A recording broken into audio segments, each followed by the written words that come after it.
Буџетот ќе тежи 5,3 милиарди евра во 2023 година. Предвиден е буџетски дефицит проектиран на 700 милиони евра, инфлацијата да биде 7,1%.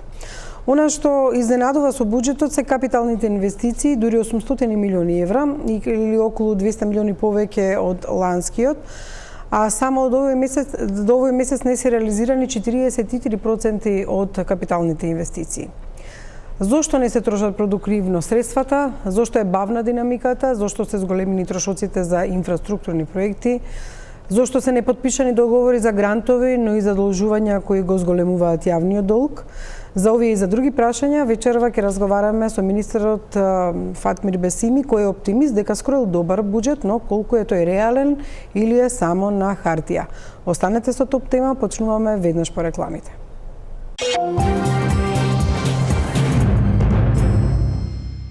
Како што веќе најави во топ тема вечерва интервју со министерот за финансии Фатмир Бесими, благодарам што дојдовте денес, како представивте буџетот околу пладне и еве веќе во студиово да разјасниме некои од прашањата кои што еве не можевте да ги одговорите или останаа недовршени на пресконференцијата денеска.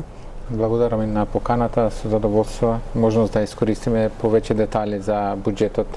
Да презентираме и секако ќе имаме можност за истото во собрание подолго да дебатираме со пратениците. Да верувам, ќе имате и таму многу прашања, еве колку за споредба. Буџетот за 2022 година расходите беа 4,4 милиарди евра, приходите беа 3,9 милиарди евра, дефицитот 545 милиони евра. Во 2023 година расходите се 5,28 милиарди евра, приходите 4,6 милиарди евра, а дефицитот речиси 700 милиони евра. Ова го кажувам на почетокот за да ги видиме разликите помеѓу минатогодишниот и буџетот проектиран за 2023 и овој што е значи за 2022 година.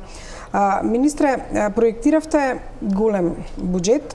Она што е нејасно е како ќе го реализирате, како ќе ги реализирате вкупните приходи, затоа што велите дека овој предлог буџет се заснова на златното правило во економијата, капитални расходи да бидат повисоки од буџетскиот дефицит, меѓутоа на секогаш секогаш ги очекуваме ребалансите затоа што прашање колку вие предвидувања на вистина можете да ги реализирате и како. Тоа што би сакал одма да потенцираме дека ова трета година поред каде што предлагаме буџет во време на криза. Значи беше ковид, па енергетска криза, инфлација, продолжи 2022 со уште поголем ефект врз цените и со дополнително со агресијата на Русија врз Украина, значи тоа на европскиот пазар за енергенси, како и воопшто на пазарите за основните прехранбени производи и финансиските пазари, предизвика лавина на многу развижувања во смисла на сколемување на цени. Тоа се одразуваше и на инфлацијата, но и на економскиот раст, со оглед на тоа дека земите особено монетарната политика во централните банки во Европа и низ светот, како што е Федерални резерви и другите централни банки, реагира со затекнување на монетарната политика, тоа значи повисоки каматни стапки за поволен раст. Значи, една по друга криза, можеби ова е тоа што се зборуваше за време на ковид кризата, дека ќе живееме во некоја нова нормала. Новата нормална, очигледно, барем во овие 3-4 години, значи криза после криза или криза врз криза, за која што ние оваа година, значи, сме на ситуација да во такви услови да проектираме уште еден буџет. Бидејќи ова го кажувам, бидејќи се повикавте на тоа како бил буџетот на расходна страна на потекот на 2021, 2022 и тоа што се предлага 2023. Јас тука би потенцирал дека тоа што го карактеризира овој буџет, бидејќи во текот на 2022 имавме уште еден ребаланс и 2021 имавме ребаланси. Во однос на ребалансот, значи ако гледаме номинално, остануваме на ист ниво на буџетски дефицит, 695 милиони евра. Што значи процентуално во однос на бруто домашниот производ, ако минатата година тоа значеше во текот на оваа година значи 5,3% од бруто домашниот производ, за наредна година тоа значи намалување на дефицит како процент од бруто домашниот производ на 4,6. Со тоа што 4,6 споредено со 8,1 дефицитот во 2020 година, потоа проектиран па остварен понизок дефицит, ако беше проектиран 6,1 во 2021, остваривме 5,5 дефицит. Во текот на 2022 планиравме консолидација на 4,3, но заради поголемиот ефект, што рековме, на енергетската криза, требаше да одиме со ребаланс на 5,3 од буџетскиот од бруто домашниот производ дефицитот и сега намалуваме на 4,6. Значи имаме еден јасен тренд на фискална консолидација, што значи обезбедување на фискално одржлива финансиска рамка, макрофинансиска рамка, која всушност дава јасен сигнал према инвеститорите дека и покрај кризата ние одиме кон стабилизирање на билансот на јавните финансии, тоа е буџетскиот дефицит и јавниот долг. А она што јас кажав и во најавата најмногу паѓа во очи, дека ги изголемувате капиталните расходи, капиталните инвестиции на 800 милиони евра. Беа проектирани 612 милиони, со ребалансот во мај ги скратив се на 520 милиони евра, од нив сега до октомври само 43% се реализирани. Како можете да проектирате капитални инвестиции на претходно нереализирани 50% или реализирани само 270 милиони од претходните 520 милиони. Иако вие денеска кажавте на пресконференција како се проектирани тие средства, сепак на завршната сметка покажува дека оваа држава не може да ги реализира капиталните инвестиции, а вие ветувате се поголеми и поголеми. Да. Значи, што е клучно ова? Ова што кажа од аспект на реализацијата, перформансот на реализација на капиталните расходи, ова е исто така важна тема, но тоа што во момент, ако ставаме тоа на страна, ќе ги споредиме бројките. Значи, што значи доколку ги тргаме на страна сите капитални инвестиции? Не можеме да ги тргаме на страна. Не, само сакам да поедноставам. Тоа значи дека доколку не се трошат значи повеќе пари во буџетот отколку што се собират од даноци, надвор од тоа на капитални инвестиции. Значи, што ми е поентата? Ако зборуваме за буџет за развој, не смееме да одиме во насока на потрошувачка на буџет над тоа што собираме со даноци, освен во услови кога тоа се работи за капитални расходи кои значат инвестиции, а не само капиталните, ние сега тие ги имаме тема, меѓутоа тука се субвенции и трансфери кои исто така значат поддршка за стопанството или други категории во општеството. Да поедноставам, значи ова значи дека ние ако во евра, ако го споредуваме, значи 4,6 милиарди денари се приходите и 5,3 милиарди се расходите. Разликата е 700 милиони, што е дефицитот. Капиталните расходи се 795. Значи околу 100 милиони точно евра, 695 дефицитот, 795 капиталните, околу 100 милиони евра е разликата измеѓу капитални и дефицитот, што значи дека тука имаме создадена, сме постигнале такво ниво на развојна компонента на буџетот, што значи доколку ги немаш овие, ќе имавме 100 милиони евра суфицит. Ова хипотетичко кажувам, тоа е нереален, тоа не постои во реалноста таков буџет, но чисто за да поедноставиме во јавноста од аспект на бројки да правиме чисто едно појаснување во Добро, ако ги сведете на приходи и расходи без Да, ве сваќам, меѓутоа поентата, например, дома, ако нешто се извинам само да објаснам, еве во едно домаќинство дома, ако ја потрошиме целата плата за не само за храна и некои и тековните потреби, основните потреби, нам не ни остануваат за инвестирање. Или ќе позајмиме од некој, ќе позајмиме или ќе се задолжиме во банка со кредит, а при тоа нема да направиме нешто со што би можеле да ги вратиме тие парите, ние само ќе зголеме задолженост. Да, меѓутоа за мене ова е клучно прашање, зошто? Ако одиме и годините за тие минатата година, сте потрошили 58 милиони евра на провизии и камати за заемите за патишта и пругите кои никако не се доизградени. Испаѓа дека правите буџет кој е известно дека ќе има ребаланс, како што имаше и лани, особено во делот на капиталните инвестиции.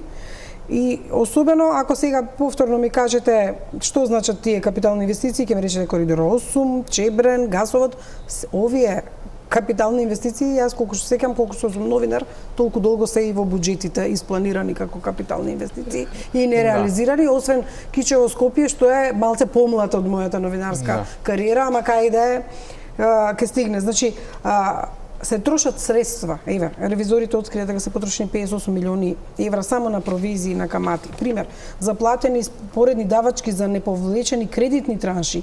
Еве, за пругата Куманово-бугарска граница, бидејќи пругата е спомнавте денеска. Државата платила или ќе треба да плати 4,3 милиони евра за изградба на гасовод, каде државата има платено 3,9 милиони евра.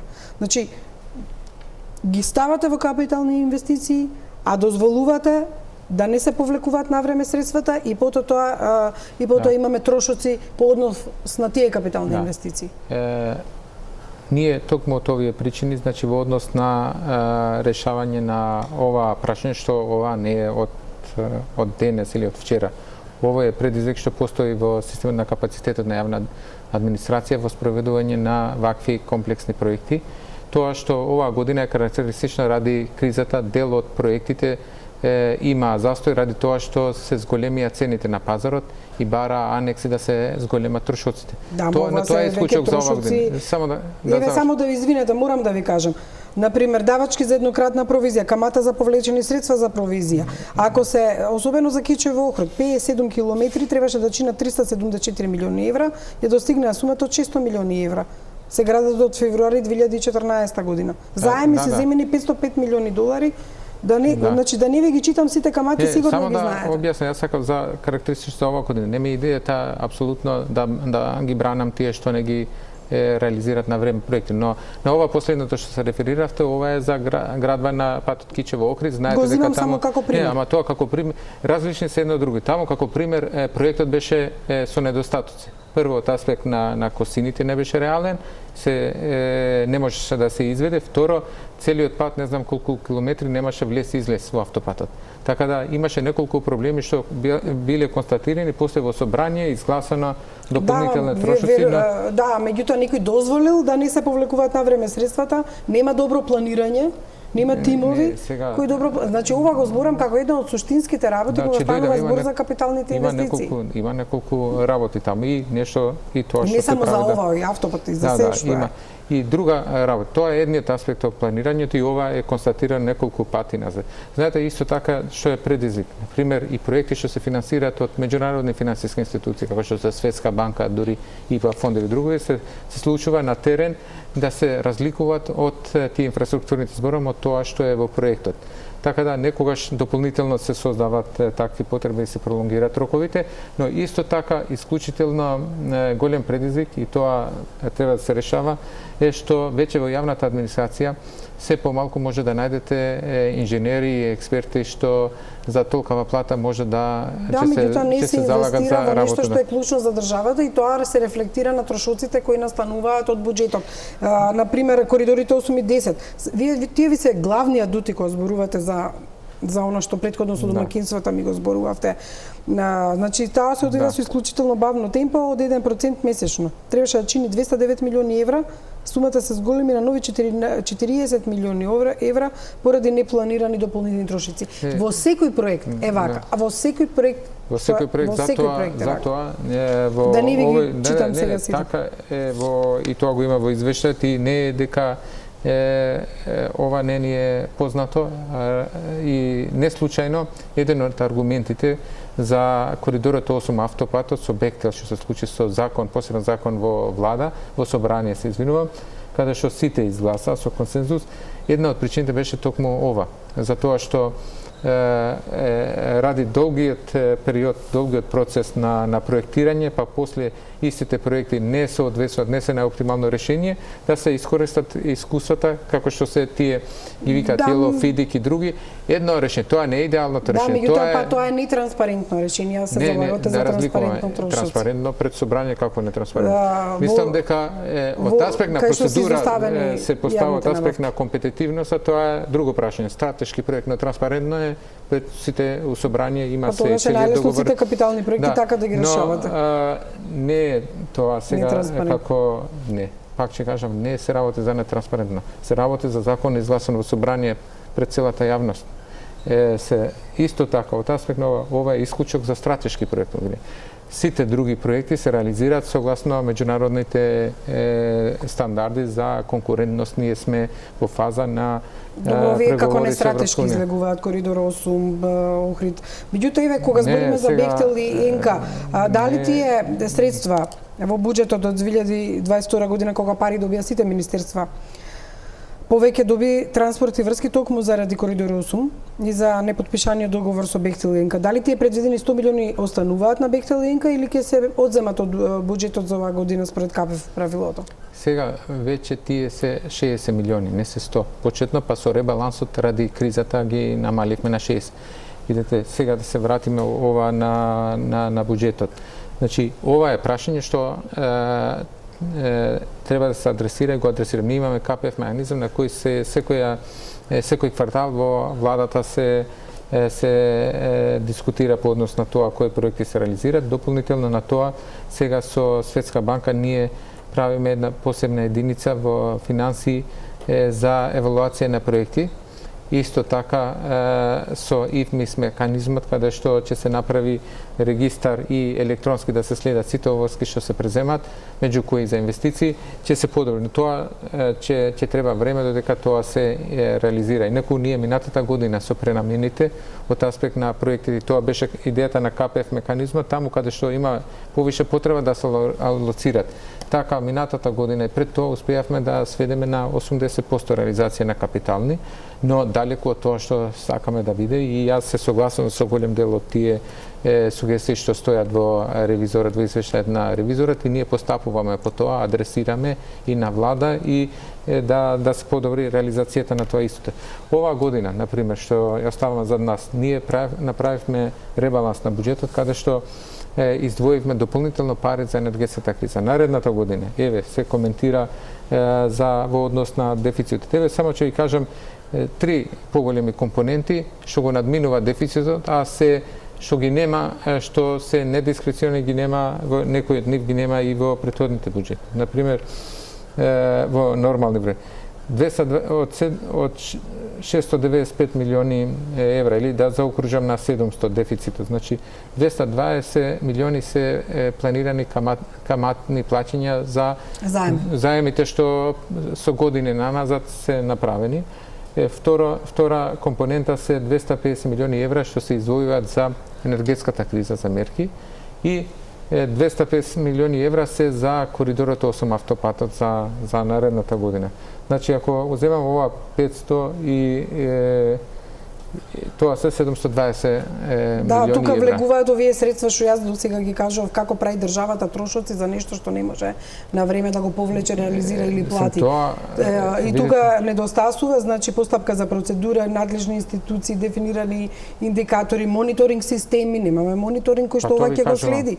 Тука е проблемот. Тоа кажувам, ние имаме сега воспоставен систем на PIMAS, вика Public Investment Management Assessment, значи менеджираните проекти ќе се прави евалуација прво при воведување. Ова е нешто што ќе следи, јас зборувам затоа што до сега го немаше. Јас не можам да се вратам назад неколку години. Добро, не сте од сега министер пак. Да, но сепак се работи секој во својот ресор. Па јас сум бил во одбрана едно време. Тоа не значи дека сум можел да сменам работи во Министерството за финансии. Не, сега кога зборувам за конкретни поенти, сакам така и да ги појасниме. Ве разбирам на поентата, јас се согласувам и работиме на тоа да грешиме. Значи, јас не го оправдавам тоа што некои ресорни министерства не можем. Јас како министер за финансии го имам буџетот и да ги усогласувам во рамките да бидат на одржлива финансиска рамка. Секој министер, секоја институција е одговорен лично за буџетот да го спроведе. Да, за жал вие го браните буџетот, а не тие и сега мора да ги поднесувате прашањата кои се однесуваат на трошоците во целата држава. Се разбира, ја не бегам од прашања ниту од одговори, каде што можам да одговорам сега. Она што исто така ме интересира е дека во однос на оние кредити кои се или помош земени во основа за развој на Западен Балкан, таму имаме непотпишани договори. Значи имаме нереализирани договори. исто така. Сега збориме и за тие буџети, и за тие средства. Да, договорече ви кажам што се такси. Затоа што тука имаме исто така големи промашувања, а се работи за некои проекти кои се од суштинско значење за напредување кон Европската унија. Две такви се Скопје Блаца автопатот и Кичево Букојчани со Европска банка за обнова и развој, и тие во текот на наредна година ќе се објават огласите и ќе почнат со градба.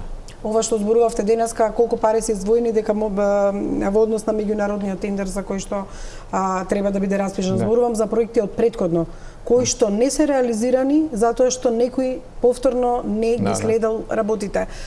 И затоа трпат повторно државниот буџет, односно оди на штета на буџетот. Тоа се проекти кои што не се подпишани, а се одделени средства. Да, и тие што имат застој на проектите ќе треба да дадат одговор зашто не ги спроведуваат со динамиката, можеби некаде има објективни причини, некаде е од аспект на менеджирање. Да, меѓутоа не гледам дека некој кога ги читаме и овие суми за капиталните инвестиции кај што не се спроведени и кај се губат парите од државата, тоа се многу пари, и за овие пари јас не гледам дека некој реагира на тие ревизорски извештаи или на овие суми на пари и дека некој досега поднел оставка или нешто му се случило затоа што дозволил да се случи такво нешто. Ние информираме влада, има препораки и тоа соодветните еден од механизмите беше КПЕФ да им се крати.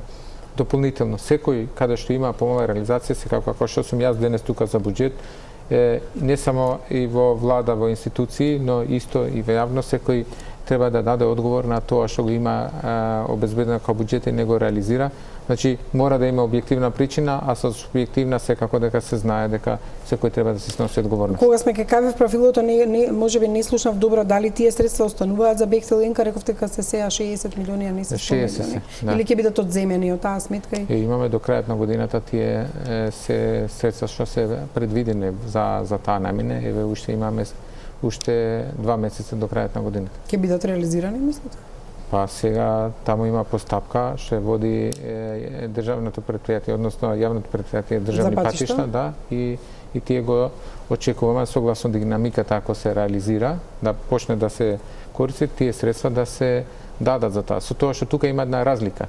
Например, ние до крајот на годината може да ги префрлиме средствата до јавното претпријатие, за да ги има во наредниот буџет, и тоа може и така да се реализира, за разлика од буџетски корисници, министерства, каде што со крајот на годината се прави нов пресек. Тоа ми беше прашање, дали ќе бидат префрлени во буџетот или ќе останат? Па ако се гледа дека има можност за реализација, ние сме заинтересирани проектите да се реализираат побрзо.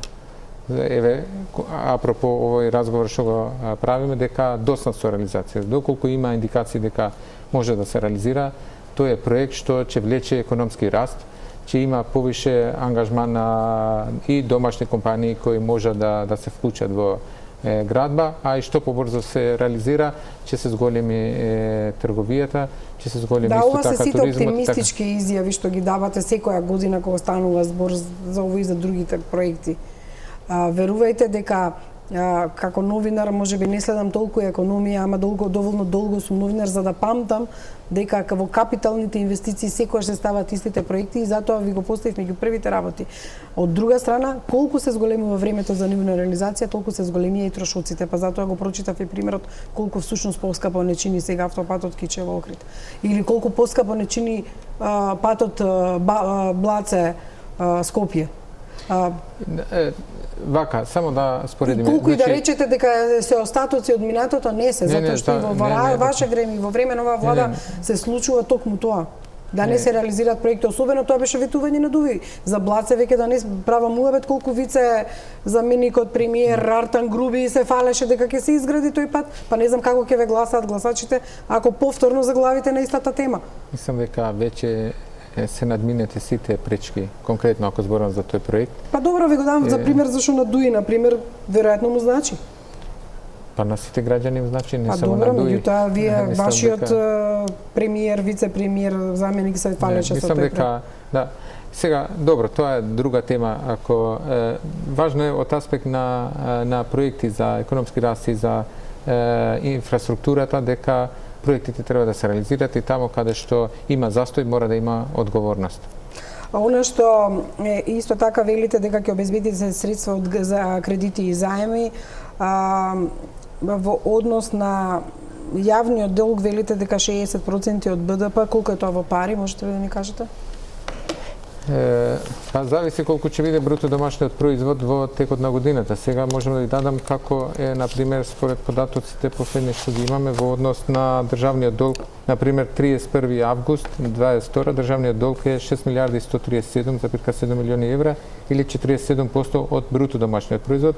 Јавниот долг, значи тука влегуваат и гаранциите и овие како што се јавните државни патишта и другите СМА ако добива заем со гаранција од државата, тоа се 7 милиарди 226 милиони евра или 55,7% од бруто домашниот производ.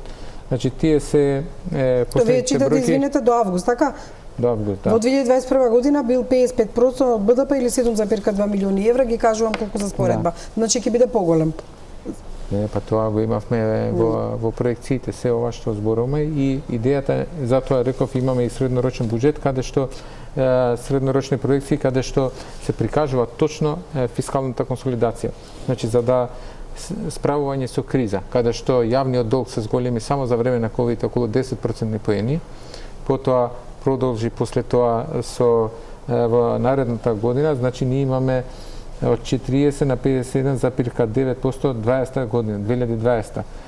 Зборувам за државниот долг, или 67% јавниот долг на крај на 20 година. 21 тој е малку понизок, 60,8% од бруто домашниот производ. На 22 значи веќе тој не е 68, тука е 55,7. Значи има во текот на годината се намали. И знаете, меѓу друго што ние оваа година влеговме со 250 милиони евра депозит од претходната година, кога веќе имавме и задолжување со ниска каматна стапка и тие ги користевме оваа година кога беа пазарите скапи. Така да не се задолживме дополнително, имавме дополнителни приходи во буџетот и по автоматизам се намали јавниот долг во текот на годината, што до крајот на годината, ако се реализира буџетот како што е планиран, тој ќе се сведе значи на ниво, ги имам тука, крај на 22 би било 67,5%, иако во планот беше 64% дека ќе биде 22 година. Сега, она што еве и во ова студио со професорите, економисти сме разговарале, во февруари 22 година. Рамнотежното ниво на јавниот долг во нашата држава, тогаш според академски проценки, било некаде околу 56%. Во тогашната ситуација било, нели, и сега е најважно дали продуктивно се трошат овие расходи од долгот и останатите. Меѓутоа, ако се погледне генерално, еве ги кажавте сумите претходно. Еве ќе зборувам ако тогашната проценка била дека ако долгот во однос на јавните приходи е 2,8, значи дека 2 годишни јавни приходи ќе бидат потребни за да го платиме, а да не трошиме за ништо друго. Значи тоа се проценките што ги даваат економистите. Значи треба ништо да не трошиме, да имаме 2 пати повеќе јавни приходи за да можеме да си го платиме јавниот долг. Сега тоа е зголемен. Ја, видите, јас тоа го коментирам, значи ние сега уште повеќе 3 може ќе ни требаат, еве. Еден од аргументи што оваа година не се случува, значи ние околу 850 милиони евра оваа година што следи треба да вршиме рефинансирање на стар долг. И плюс 700 милиони што е дефицитот, тоа се милиарда и 550 милиони евра за наредна година задолжување. Значи и на тоа ќе ги додадете 220 милиони што плаќаме камата, треба да плаќаме камата за долгот што е акумулиран во сегашниот период, но битно е како се реализира тоа и не случајно во почеток јас го спомнав ова златното правило. Предпоставката е доколку дефицитот се користи за капитални расходи кои имаат мултипликативен ефект врз расход, тие ќе се вратат. До сега не се рефлектираа така, министре, затоа е загрижувачки. Не, ние сме имале години назад, каде што дефицитот бил многу златното поголем. правило дали може да ви се реализира е прашањето и како? Ама наша е тенденција, ако не го правиме тоа, ако не планираме, ако не претендираме кон тоа, нема никогаш да го постигнеме. Затоа беше прашањето дали ви е стајано само на хартија или е реален овој буџет. Колку е реален, дали во мај повторно ќе правите во марта ребаланс? Основното прашање е како? Како ќе приберете средства? Како мислите одеднаш сте толку оптимист дека тие капитални инвестиции за кои што разговаравме одеднаш ќе донесат пари? Еве морам да го упростам за граѓаните. Затоа реков, ние треба сега ништо да не трошиме само за да го платиме она што е јавен долг. тоа што е потрошено години наназад, во претходните години, не зборувам од аспект на политичка структура, да не ме сваќате погрешно, од аспект на економски политики во минатото. И сегдени светот имате како функционира и задолжување. Битно е зашто е тоа и кој раст генерира тоа. Значи, ние од аспект на овие, како што кажувам, значи од аспект на капиталните расходи и дефицитот, тоа е јасна како проценка што се гледа тука во однос на дефицитот и капиталните расходи. Инаку, клучно е дека во оваа фаза не се од аспект на други трошоци што се плати, стоки, услуги, трансфери, не се повисоки од вкупните приходи на буџетот. Да, за тоа и ќе разговараме. Еве, јас морам да кажам дека уште пред да се донесе буџетот, основниот мотив и за ова интервју ми беше вашата колумна последна и оно што таму го напишавте. Само по основна главнина во 2023 година доспеваат стари обврски во износ од околу 800 милиони евра, од кои 450 милиони евра се однесуваат на еврообврзницата, издадена во 2016 година, веќе споменавте стари долгови. Каматата за наредната година изнесува 240 милиони евра. Вкупно доспеан долг и камати заедно надминуваат милиарда евра. Значи, имајќи ги предвид овие мерки што ги планираме во насока велите на фискална консолидација, остануваме на патеката на постапено намалување на дефицитот. Меѓутоа, сепак реално сте ги дале податоците кои што не очекуваат во 2023 и трошоците во однос на заеми и во однос на еврообврзница. Тоа е што сега го кажам. И тоа е всушност пак мене што ме загрижува од друга страна и затоа ви го поставив и така прашањето, дека ние всушност колку можеме да бидеме комотни во 2023 година и да трошиме, ќе ги ставам ајде на страна како што велите ви, ајде сега капиталните инвестиции, дека се што треба да заработиме всушност ќе потрошиме на заеми. 220 милиони. Замислете колку школи, колку инфраструктурни објекти може да се направат со тие пари. И тоа не се малку, но тоа е нашата реалност, тоа е нашата економија. А споредено со затоа ние сега зборуваме, ова е прв буџет што го предлагаме со законот, согласно законот за буџети, каде што предвидуваме прв пат фискални правила. 3% буџетски дефицит и 60% јавен долг од бруто домашниот производ. Значи, оваа година ние го предложивме, се изгласа со консензус, значи, од сите пратеници тој буџет и веќе одиме во таа насока. Веќе правиме просечни среднорочни проекции и индикатори, и индикатори, имаме индикатори за успешност, за тоа што овде ќе доаѓаме до таа поквалитетна дебата во смисла зошто се трошат пари на едно место, не само за капитални, туку и за политики, за реформи, и што се очекувани резултати. И од аспект на инпут индикатори на трошоци, која институција, колку вработени, колку оперативни трошоци има и што прават тие и какви реформи спроведуваат, за да утре се дебатира во однос на тоа зошто парите на граѓаните ги алоцираме во едно или во друго министерство. Предвидувате инфлација од 7,1% врз основа на што? Ова е годишната инфлација што предвидувате, да не зборам дека месечните растеа 12, 18 и слично. Главно се однесува на цените на енергенсите на европскиот пазар и прехранмените производи, а следствено на енергенсите и основните производи како што се металите. Мислите ќе паѓаат цените на основните производи и ќе паѓаат цените на енергенсите? Оти знаете како се радувавме дека се намали цената на струјата на бирзата, за да денеска видиме дека се зголеми. Не може да се предвиди, особено знаеме што не чека во наредните месеци. Јасно е, затоа не викаме 2%. Многу оптимистички затоа не викаме 2% наредна година, туку викаме 7%, што и таа не е мала. Ако гледаме од аспект, но битно е дека е тренд на намалување од тоа што го имаме во текот на оваа година и среднорочно треба да се стабилизира на 2%.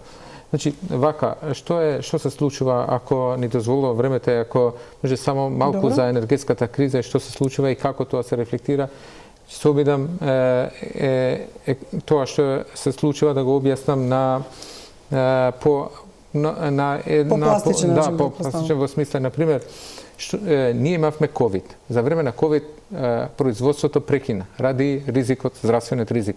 И тука се викаше криза на страна на понудата. На страна на поборувачката.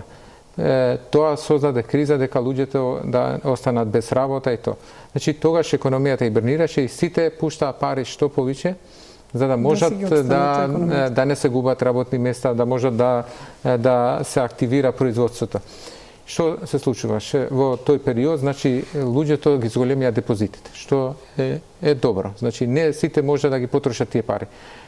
Штом вакцината се откри, почна луѓето ова изолацијата да се намали, почна производството. Меѓутоа имаше прекин на производствените зинџири на додадена вредност на глобално ниво, чипови и така натаму. Да. И тука имаше зголемени трошоци. А поборувачката се зголемуваше наеднаш.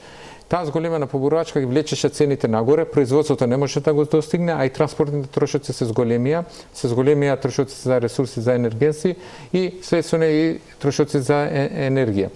Тие создадоа проблем трошоци за енергија и за производство за прехранвени производи и тие два крупни производи направија притисок на цените нагоре, дополнително кризата во Украина.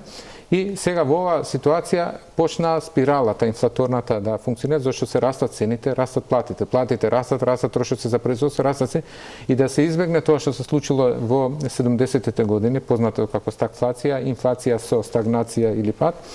Веќе научени од таа лекција на меѓународно ниво и на овие поразвините економии, веќе реакцијата беше брза во однос на монетарната политика. Прво, федералните резерви во Соединените американски држави неколку пати ја зголемија каматната стапка, потоа исто така банката на Велика Британија, Bank of England и Европската централна банка која полека го правеше тоа. Овие ги подигнаа цените на финансиските пазари. Одговорот во оваа ситуација што значи? Значи тоа се забавува растот, се забавува поборувачката за енергенси. За да се намали притисокот врз цените на енергенсите, да се намали економската активност, што од друга страна тоа значи забавен раст со што се соочуваме ние. Зошто го елаборирав ова? Во контекст на тоа што не очекува и што на светската сцена каков тип на криза се соочуваме и ние апропо ова, ние одиме со фискална консолидација, значи намалуваме дефицити со цел да не создадеме поголема поборувачка, па Народна банка како што веќе ги подигнува каматните стапки. Тоа ми е следно прашање, ги зголеми каматните стапки. Меѓутоа еве да го цитираме и Јожеф Штиглиц, добитник на Нобеловата награда за економија. Тој смета дека убивањето на економијата со подигнувањето на каматните стапки во банките нема да ја реши инфлацијата, треба да се насочиме кон обезбедување на храна и енергенси. Од тие се основните причини за инфлацијата. Да. Значи ова не може да ја спаси економијата под притисокот на енергенсите и потребата од енергенси. Во економијата крива на понуда поборувачка не мора да се економисти, сите ја знаат.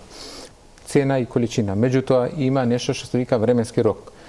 Поборувачката реагира веднаш денес. Може да исклучиме електрична енергија денес, место 3 светла да бидат 2 или 1. А понудата реагира побавно. Така да, од аспект на брзата реакција може да се намали поборувачката на енергенси, да се стабилизира цените. Од аспект на долгорочно решение, секако дека треба да се зголеми понудата на енергенси и храна, каде што треба да се намали притисокот на цените на пазарот. Да, еве велите дека има 250 милиони за справување со последиците од енергетската криза, зависно од потребите, ќе се користат за поддршка на стопанството и граѓаните. Мислите ли дека ќе успеете ова да го обезбедите социјалниот мир и дека ќе, затоа што видите, ај сега да не одам во детали. Например, индустријата очекуваше струја по цена која што ќе биде за нив реално. Очекуваше тето дека можеби ќе произведува струја која ќе се дава за индустријата и со тоа ќе се субвенционира од страна на владата. Денеска се враќаат повторно на регулиран пазар дел од фирмите за да се ослободи простор за прехранбената индустрија. Нема крај од да претпоставиме дека владата ќе субвенционира цена на електрична енергија за сите. Од каде? Да се задолжиме зборам за индустријата. Еве првин ги ставивте јавните претпријатија да бидат субвенционирани, кои што имаат големи трошоци и неподмирени долгови. Од друга страна притиска индустријата кој вели дека како фени што затвори, како што затворија рудниците, дека ќе затворат затоа што не може да произведуваат. Па тука сега одиме на тезата дека ако нема стопанство, нема економија.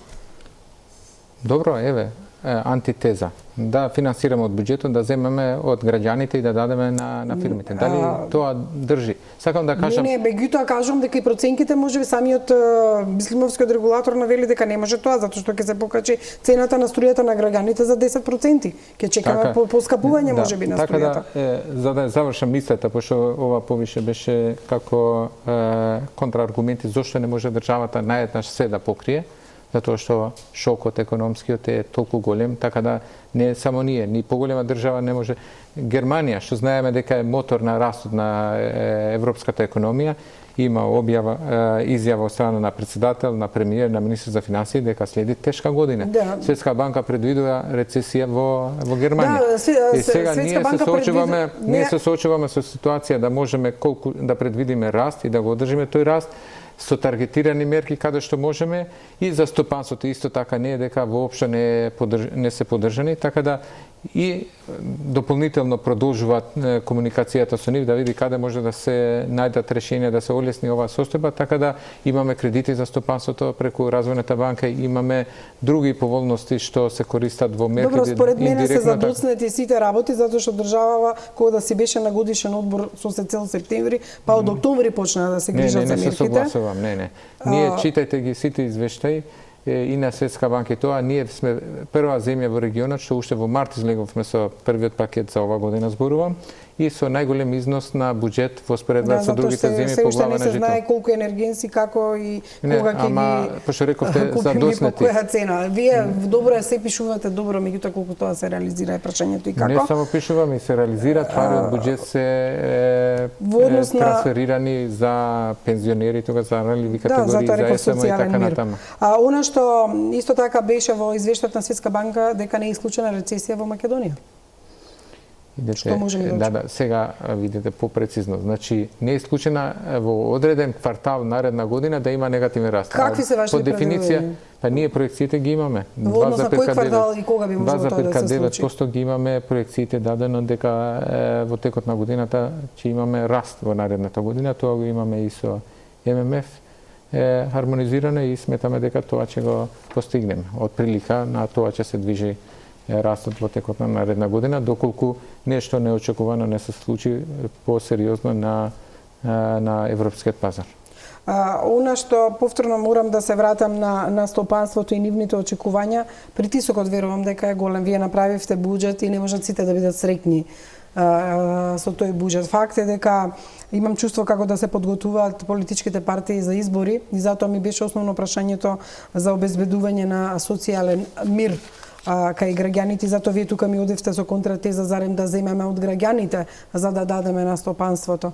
Јас го кажав во смисла дали на е тоа даноци, во смисла на она што ја го кажав тоа во смисла за да зголемиме ние расходот буџет мора да обезбедиме. Дали тоа се даноци, дали тоа се заеми, од некаде треба да се обезбедат пари за да се дадат дополнителни. Ние и сега последните мерки што се таргетирани и тоа го сугерираат сите, дека мерките треба да бидат таргетирани и времени со оглед на тоа дали тоа се за ранливи категории на граѓани или се ранливи субјекти, правни субјекти или сектори во стопанството, што всушност и сега оваа категорија се поддржа со последниот сет на мерки објавен во текот на овој викенд од страна на премиерот и министерот за економија. Дали направивте грешка денеска кога кажавте дека ДДВ-то за оваква за електричната енергија ќе биде 10%, на вашиот телоп стоеше 10%, а знаеме дека се намали од 18,5 или колку беше на 5%, на телопот ви стоеше 10%. Не, вака. Значи дека ќе се зголеми од 5 на 10? Таму прво, кога ја донесовме уште 2021, значи со законот, 2020 рековме дека прво ќе биде 5%, во јуни и требаше во јуни текот на 2022 година да се зголеми на 10%. Па наредниот јуни да стане 18%. Ние, ако се сеќавате во пакетот во март што го донесовме, рековме од јуни нема да биде 10, туку ќе продолжи да биде 5 до крајот на годината. А значи од јануари е 10% ДДВ-то? До јуни. ДДВ-то за електричната Да, енергија, до затоа што јуни, ците да, затоа што тоа 18 е редовната. Да, меѓутоа збориме од 2023 јануари ќе се плаќа ДДВ 10%. 10%. Да си знаат граѓаниве колку им Тоа да го сметка. знаат во закон е тоа. А во закон е тоа, Во ама знаете на закон е 5% беше и малце ме збуни најавата за 10% нешто се ништо не должи. кажавме ново или ништо не. Ние само соопштивме проекцијата на што се базира. Едно од аспектите е тоа што ДДВ во текот од јануари до јуни, крај на јуни ќе биде 10%. После се враќа на тоа што е редовна стапка на ДДВ. Пауза за реклами и продолжуваме со едно од основните прашања, даночната реформа која денеска не сакавте да откриете ништо во однос на даноците. Кажувавте дека не се менуваат даноците, меѓутоа не кажавте дали нови ќе воведете и она што е исто така многу битно прашање, направивте еден план за штедење, мерки и препораки според план за фискална одржливост и поддршка за економски раст. Секако ќе разговараме и во однос на зголемување на платите во јавната администрација, но за сето ова веднаш по рекламите.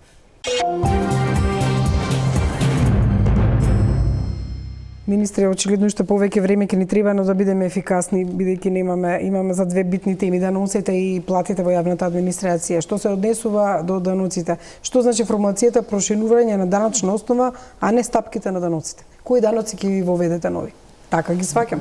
Да, значи, ние имавме долг период на јавни расправи за целиот сет на мерки, која сега треба да се свати дека тоа е дел од една стратегија за даночни реформи што е донесено влада во декември. И ова е една фаза од тоа, ниту почна со ова, ниту завршува со ова. Сега во дискусија беше еден сет, каде што главниот принцип е она да се обезбеди поголема еднаквост на даночниот товар во економијата, како и да се зголеми даночната база. И од трет аспект е тоа да се зголеми ефикасноста на и услугите во јавната администрација, во смисла на даночната администрација. Како тоа? Две работи се како може да се зголеми даночната база. Една е врз основа на проширувањето и намалувањето на даночните ослободувања, како што се дел од тие преференцијални стапки. Може да ни конкретизирате, да не бидете го на пресконференцијата, ве молам. Не, па ние сме... Не кажавте ништо, може ли конкретно да ни кажете? Што значи тоа? Таа база како ќе ги земе еден дел, например, е во преференцијалните стапки за ДДВ. Например, ние имавме најдолга листа на стоки со преференцијална стапка од 5%, што се влезени, например, имате зачин. Сега ќе биде поголем данокот? Не поголем данокот, треба да разграничиме. Вака се работи за данокот за ДДВ, основната стапка е 18%, што во цел регион е 20 или 22%. Добро. Велите нема да се зголемат даноците? Не, само треба да расчистиме. Основната стапка е 18, што е најниска во регионот. Ние тоа не викаме дека ќе се зголеми. Добро. Но покрај основната стапка имате две преференцијални стапки. Ние викаме листата на тие што добиле со текот на времето преференцијални, ја усогласуваме со тоа што е во регионот и во Европска унија. Значи добро, нема зачинот да биде со данок 5%, туку со? Делот. Еве, да речеме зачинот, колку процент? Тоа 18 ќе се врати? До прва ќе... Не зборам за зачинот, зборам за примерот. Дали, значи, дека од таа листа ќе си се вратат на 18%. Освен можеби за пелени и за Па вие име прашувате и не ме ставате да... Па сега морам да конкретизирам, луѓето ги интересира... Конкретизирам, па тоа сакам да го кажам. Значи, ако се намалува ослободувањето од 5%, ќе влезе делот нив во 10, делот нив во 18, зависи од категоријата на производ. Значи, тоа е едно проширување на даночната база, тоа што иако ние имаме 18% ДДВ, ефективната стапка колку се прибирате 9,3%.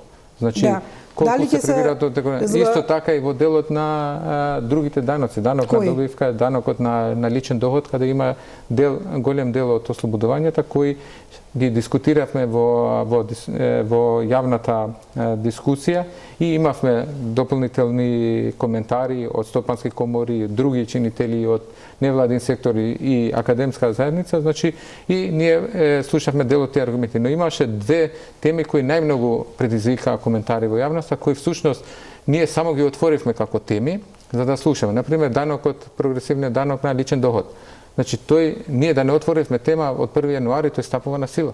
Значи, ние само отворивме тема да видиме колку е подготвено тоа и владата ќе ги разгледа сите тие коментари, па владата ќе презентира. Ние тука не отидовме... Само да завршим. Значи, идејата ние не отидовме со став на кој модел одиме и повише отворивме као тема за да видиме која е реакцијата и што се очекува.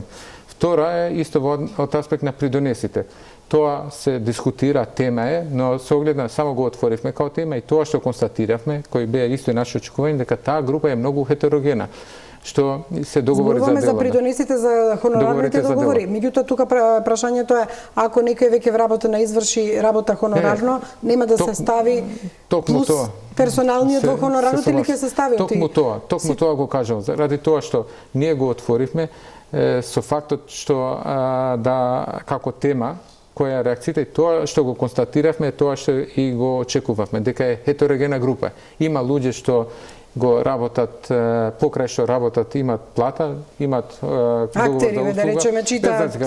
Има други што воопшто не се регистрирани, само имат, не се вработени. Значи, дали ќе се зголеми, да речеме, хонорарот во однос на придонеси само на оние кои и не се двојно плаќање не може да има. Некој го плаќаш за работно место и плюс го плаќаш како хонорарот со придонес. Конечниот предлог е прашање на недели кои владата ќе земе став. Па добро, кажете ни нешто сега барем. Затоа што ви реков, значи ние го отвориме као тема да слушаме тоа што е хетерогена група и нема да има едно решение за сите. Затоа што се различни групи. Една од прашањата една од предлозите што излезе да биде опциона, па кој сака, посебно има луѓе што не се вработени, има договор за дело, сака да биде дел од системот, а не може. Сега нема законско решение. Доброволно сака тоа да го направат. Така да има разни Ќе донечите ли реинвестираната добивка? Колков е ризикот ако ја да научите, да речеме, тие и да не сакаат да ние го отворивме као тема не да се ограничи тоа, туку не тоа да се прекине, туку тоа да се ориентира во смисла на зелена транзиција, обновливи избори, енергетска ефикасност, дигитализација и човечки ресурси, што де факто тоа ќе треба во иднина да биде така, затоа што на тој начин нашето стопанство ќе стане поконкурентно. Меѓутоа и имаше реакција и од аспект на тајмингот, и од аспект на тоа прилагодувањето и ние ги слушавме тие аргументи, ги разгледуваме, уште не сме донели конечна одлука, но таму имаше исто значени реакции од аспект на стопанството, не во смисла дека тоа не треба, туку во смисла дали мора сега ова да се ограничи. Па видете, реформите, некои од реформите, кога се прави поголеми преструктурирање, се прават и за време на криза. И ние затоа отворивме дебата. Но исто така сме свесни за реалноста, за ситуацијата. Нема да одиме нешто што ќе оди на штета на економијата. Значи не се знае дали ќе се даночи реинвестираната добивка или ќе се даночи? Ќе го дознаеме за неколку недели. Кога ќе биде Вие како министер кон што тежнеете? Векове прашувам за ова прашање. Јас тежнеам кон тоа што ќе значи фер оденачување, еднаквост на сите во однос на даноците и систем што ќе го подржи растот. Тоа е. На крај ќе видиме од предлогот што го имаме, што од тоа ќе ги сублимира сите овие работи што ги кажа. Во однос на зголемување на платите во јавната администрација, дали ќе има или ќе нема? Имаме многу малце време и мораме ова да го суштинско прашање. Тоа што е планирано во буџетот веќе ги инкорпорира порастот на платите што ги имавме ова година, инкорпорира и пораст на минимална плата што ќе следи во март наредна година како резултат на инфлацијата и прилагодување кај другите, така да тоа е тоа што се предвидува. Ќе има или ќе нема? Значи согласно ова ќе има во март. Во делот за минимална плата усогласувањето, но при тоа треба да завршат законските измени и преговорите што се водат од страна на влада, Министерство за труд и социјална политика, МИОА, во однос на општиот колективен договор и законските решенија за нова методологија. Толку тоа е прашањето, например, како може да се тргне од платите од колективен договор тоа, како може да се Еве Министерството за култура, например, има такво нешто. Дали може воопшто да се тргне тоа од колективниот договор? Тоа е исклучок и јас тоа не можам да го разберам како може. Јас не се согласувам со тоа што се случило и мислам дека најсоодветно, најкоректно е да се стави тоа во рамки на тоа што е реалност во системот и така сите ќе може да имат одржливо решение. Викате во мерки и препораки за намалување на расходите, прва точка намалување на платите за 1%, затоа за намалување на плати за? Немаме намалување на како мерка на платите во администрацијата. Немаме намалување на плати во администрација како мерка дека ќе им се намалат платите. Тоа и во една прилика во јавност кога добив такво прашање го објаснив. Значи, тоа што исто така ви треба во делот на плати и на доместоци, во однос на буџетот, ако гледаме, е 3, само да тука, постои и во делот на ова, само да...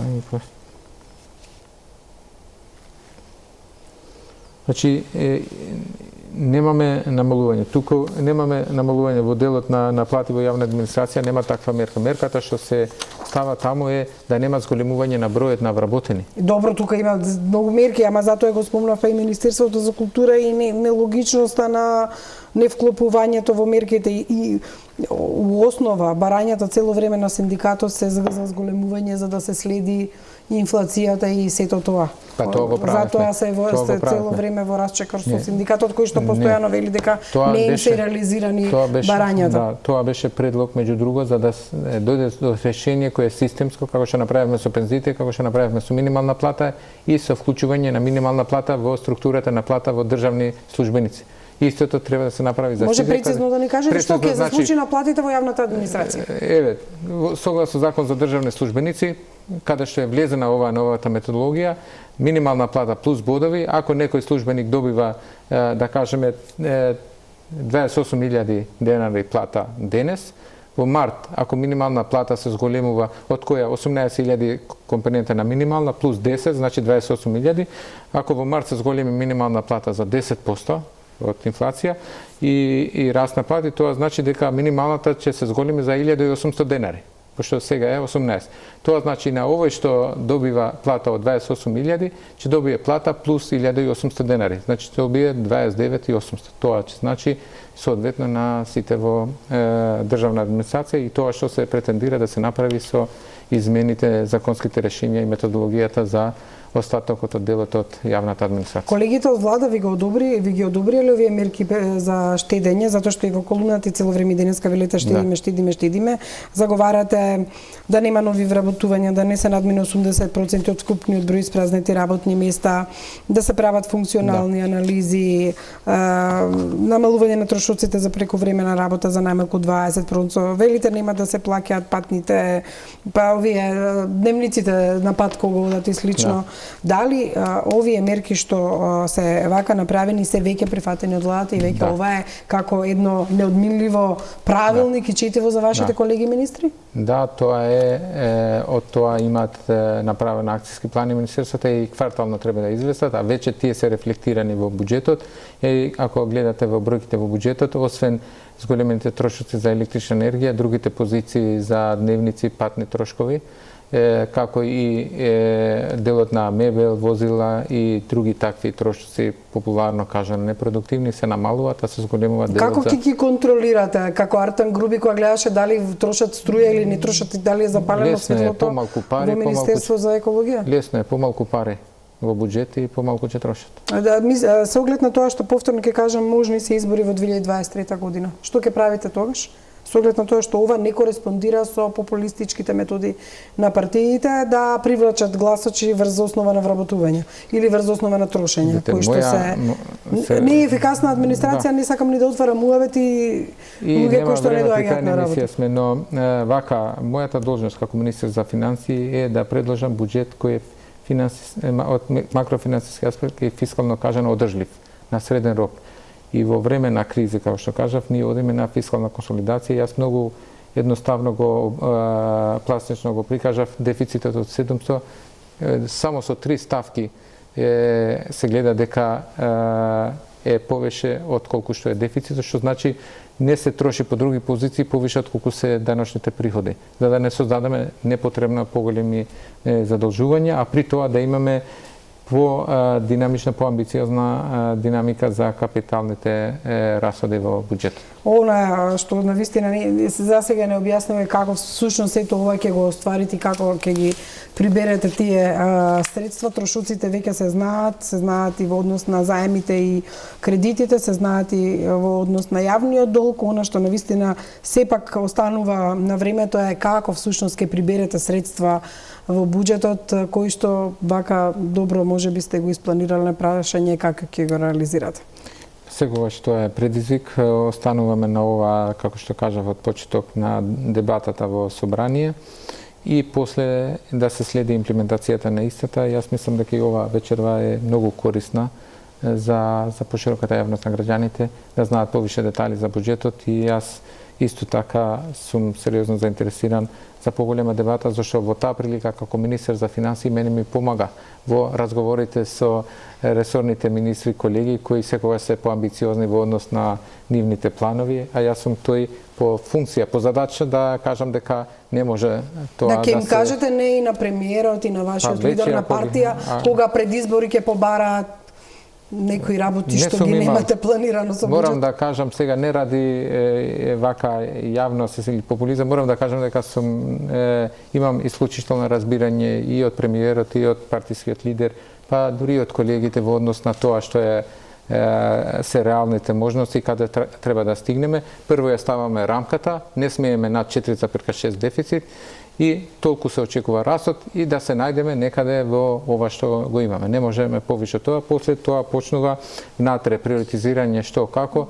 Барем до сега јас би сакал да го истакнам тоа и да им се заблагодарам вака пред јавност, еве една прилика на колегите во влада за разбирањето и ова е една тимска работа, не само на министер за финансии. Доколку сите членови на влада не пристапат да застанат за това, јас денес не можеш да имам предлог кој ќе поминеше на влада и ќе бевме спремни да го предложиме собрание. Благодарам многу министре што бевте гостин во топ тема. Благодарам на вас. Само јас обично ако кажувам тоа, денес испуштив, значи искористам тука, нема да ми замерете, само пола минута да им се стварно секогаш за јавна администрација има перцепција дека не работи. Стварно еден детал, значи вчера до 4 во утринските часови цел сектор за буџет работеше во Министерство за финансии и не само вчера, но постојано и треба тие луѓе и такви квалитетни стварно да добиват и признание општествено од граѓаните дека не сите во јавна администрација се подеднакво во смисла на перцепцијата, треба повише да работиме на перцепцијата на јавна администрација. Ставете некој во мониторинг за капитални инвестиции од тие вашите ефикасни луѓе, можеби подобро ќе ги реализирате. Сега со новата единица и тоа ќе го направиме од таму и секое министерство треба својот дел да си го сработи. Ви благодарам уште еднаш, останете со програмите на Тилма, следува италијанската серија Бегалка.